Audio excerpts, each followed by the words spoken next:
So first, talk to us about what stood out to you most in this analysis. What are the items that are really getting hit the hardest? Yeah, if you think about summer essentials, some of the ones you just mentioned, but lighting up a barbecue grill, smoking a brisket, well, most of our grills are imported and they face a 30% tariff. If the grill isn't imported, the ones that are made in America often rely on parts that may come in. Those are being hit with a 25% tariff. Swimwear, everyone wants to get to the pool and try to cool down. We import a lot of our swimwear. It's facing tariffs of about 58%. And so it's not just these kind of items that maybe you buy and can use for a couple of years, but sunscreen. We're constantly replacing our sunscreen. Well, that too is facing tariffs. And so it's really hard to escape the tariff impact. And what we're beginning to see today is that businesses right now are now paying those increased tariffs when they're buying and importing goods.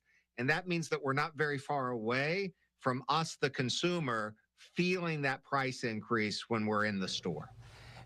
The U.S. Chamber also estimates just how much the typical American household will be impacted by tariffs that have already been imposed to date.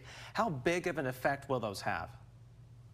Yeah, it could be up to $4,000 for the average family. And so it hits everything from the summer essentials that we just talked about to back to school clothing to the items that we consume for breakfast. So if you like coffee, we don't grow coffee in the United States. We're currently imposing a 10% tariff on coffee. Bananas, we don't grow bananas either. Another 10% tariff. And so pretty soon these things start to add up, and you do that across all the things that we buy. It gets to be a pretty hefty tag. Yeah, that 4,000 number is pretty staggering. Neil, we know that the Chamber also is very focused on small businesses here in the United States. So talk about those folks and how they could be impacted. Will they feel it more than maybe some larger companies?